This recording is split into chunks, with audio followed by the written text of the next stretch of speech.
Bugün uşaqların ilk qidalanmasından danışacağıq. Bu mərhələləri elmi şəkildə, eyni zamanda praktik baxımdan müzakirə edəcəyik. Sizin də suallarınız varsa, həm bizə, həm də doktorumuzun özünə ünvanlaya bilərsiniz. 050-273-9016 bizim qaynar xəttimizdə ekranlarınızdadır. 055-254-0106. Turan xanım, elə istəyirəm bu sualla başlayaq. Əgər ilk qidadan danışırıqsa, uşağın ilk qidası nə olmalıdır və niyə məhz bu olmalıdır? İstəyirəm o haqda danışasınız. Deməli, orqanizmin ilkin başlanğıcı bizim yeni doğulmuş vaxtı 1 ilə qədər olan qidalardır.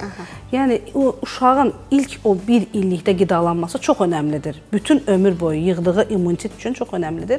İlk növbədə bütün mütaliələr, bütün kitablar ana südünü tövsiyə edir ki, lakin son zamanlarda biz ana südünə rast gəlmirik.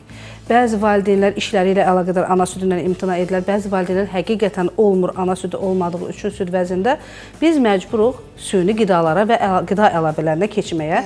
Məhz bununla da bağlı müraciətlərimiz zamanında biz müayinələrimizdə immun zəifliklərə rast gəlirik.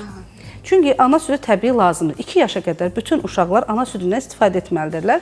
Lakin olmayan ərəfələr və yaxud az olduqda biz qida əlavələrinə müraciət etməliyik. İlk doğulan uşaq ilk 2 aya qədər 7 dəfə qidalanmalıdır gün ərzində. Bu da təbii ki, maye şəkildə olduğu üçün su tələbatı olmaya bilən uşaqlar da var. Təbii ki, orada yazılır ki, su verməyə də bilərsiniz və verə də bilərsiniz suyu. Lakin süd mütəmadi olaraq 7 dəfə qidalandırılır.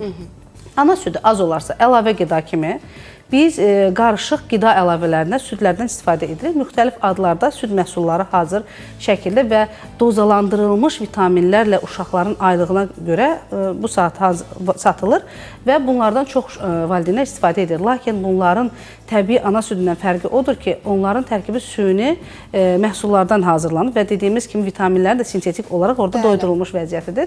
Lakin ana südündə təbii allellərimiz olduğu üçün, təbii immun hüceyrələrimiz keçdiyi üçün biz ana südü ilə bir zat qidalanmalıyıq. Yəni, mütləq uşaq ən azı 6 aya qədər belə olsa, uşağı ana südü ilə qidalandırmaq lazımdır. Amma çox valideynlər, çox gənc analar düşünür ki, ilk 6 ay ana südü kifayət eləmir. Uşaq bir balaca ağlayan kimi bir əllərində o süni qida və gözləyirlər. Yox, uşaq narahatdır, gecəni yaxşı yatmır, ağlayır və yaxud da köp yaranır, mənim südüm ona düşmür. Tez keçirlər bu süni qidaya. Əslində necədir? Bəli, orada bir mövzu da var ki, ananın özünün qidalanması da bir növ yüksək səviyyəli olmalıdır. Zəngin olmalıdır ki, qandan sorulan südə keçən maddələr çox zəngin olsun və vitaminli olsun. Deyirlər, bəzən tərəvəz məhsulları yemirik, qaz verəcəkdir uşağa və yaxud nəsə, kələm yemə, sarımsaq yemə. Bəli. Lakin onlar südə keçmirlər. Ana südü elə bir təmizlənmiş variantda keçir ki, bədənə, hətta hepatit B xəstəsi olan ananın belə ana südündə hepatit B tapılmır. Nə maraqlı. Qan vasitəsilə, bəli, qan vasitəsilə, hətta bətəndaxili inkişafda belə plasentaya bətəndaxili hepatitli ana xəstənin qanından keçmir. Yəni, bu baryer düzgünlüyü olmalıdır. Damar sistemi düzgünlüyü olmadıqda, immun zəifliyi olduqda, hər hansı bir döşdə belə çatlamalar olduqda, orada qansızmalar olduqda, bu zaman yoluxma mümkün ola bilər qan vasitəsilə. Lakin heç bir infeksiyanı da keçməyi mümkün deyil. Və bir də ananın öz immun yüksəkliyi lazımdır, immun sisteminin qidalandığı tərəvəz məhsullarıdır, ət məhsullarıdır, yüksək səviyyədə, yüksək keyfiyyətli olmalıdır və ağartı məhsullarından bol-bol istifadə etməlidir. Bu bir mənalı. Və bu zaman isə bəzi otlar var ki, hətta bu otlar ana südünü çoxaldır. Mən deyə bilərdim ki, təbabətdə istifadə olunan noxudun suyu, qaynadılmış noxudun suyunu içərsə ana, çox gözəl bol-bol süd gətirir. O bildiyimiz noxud da, yəni sadə noxud. Bildiyimiz sadə noxudun suyu çox gözəl ana südünü artırır.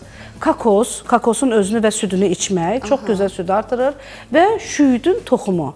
Şüydün toxumunu dəmləyərək ana özü içərsə də mütəmadi olaraq süd artımına səbəb ola bilir. Bəli, hətta belə süniləri də satılır onların, hansı ki çay şəklində bir qaşıq tökürsən, su əlavə eləyib içirsən. Bunu hətta şüyd suyunu belə hazır satılan variantları da olur. Apteklərdə və təbii sürətdə də özləri quruda bilərlər. Uşağın özünə köp üçün verilir ki, həzm sistemi düzəlsin. Təbii ki, 6 aya qədər əlavə qida olmur ana ana südündən və süni qidalardan istifadə olunur. 6 ayından 7 ayına və 8 ayına keçdikcə uşaqlar mütəmadi əlavə qidalara brokolidir, rəngli kələmlərdir, gül kələmidir və bəzi deməli sıyıqlara üstünlük verərək yavaş-yavaş artırılır. Bir yəni də sanki tərəvəz bir məhsulları. ümumi süfrəyə artıq Bəli, keçid keçir. edirlər. Bu da yaxşı olar 6 aydan sonra 6 olsun. aydan sonradır, amma birdən-birə keçmək mümkün deyil. Biz bunu başlamalıyıq 3 ayından. İlk olaraq 3 ayından sonra uşağa 1 çay qaşığından almanın soku, şirəsi. Alma şirəsinin damcı-damcı verməklə uşağı ehtiyatı artırmaq lazımdır. Və 4 ayından... Reaksiyanı izləyirik də, qızartı olacaqmı, səpki olacaqmı? Ona görə biz bunu bir damcıdan başlayıb, 1 çay qaşığına qədər hər bir şeyi artırırıq. Hətta biz sıyıqlara belə keçdikdə onları az miqdardan başlayıb çoxa doğru artırırıq. Təbii ki, burada uşağın çəkisi və boyu önəmlidir. Hər çəkiyə uyğun olaraq uşaqlar yediyi qidaların qramını artırırlar. Ona görə biz bunları nəzarətdə etməliyik və hal-hazırda hazır kaşalar belə satılır ki, sıyıqlar satılır ki, onları su ilə durlaşdırırlar. 3 ayından, 4 ayla, 5 ayından başlayan sıyıqlarımız vardır ki, biz bu sıyıqları təbii sürətdə evdə belə hazırlaya bilərik. Yəni valideynlər illaki qaçaq və hazır şəkildə sıyıq alaq deməsinlər. Bunu, o tərkimi evdə belə hazırlaya bilirlər. Yəni bunlar çox önəmlidir. Artıq valideynlər suallar verirlər. Deyir ki, ana özü xəstədirsə, müəyyən bir xəstəlik keçirirsə, ola bilər. Məsələn, zökəmdən söhbət gedir. Süd verməyə davam edə bilərmi? Baxır hansı xəstəlikdir. Yenə dediyim kimi, bəzi xəstəliklər var ki, qripdir, bunun heç bir aidiyyəti yoxdur anaya. Amma bəzi, immun zəiflikdir, onkoloji xəstəliklərdir, bəzi terapiyalar götürürlərsə, bu zaman, südü kəsməlidirlər mütləq. Bir də allergiya ilə bağlı çox suallar gəlir. Görürəm suallarınızı, indi səsləndirəcəm hamısını. Deyir, ana südü ilə allergiya keçə bilərmi anadan uşağa? Əksər vaxtı keçmir. Lakin allergiyanın çox belə yüksək dövründə, həssas dövründə təbii ki, ana südü kəsilməlidir. Çünki illaki nəsə bir dərman istifadə edir valideyn və o zaman o uşağa süd vasitəsi o dərmanların keçməsi mümkündür.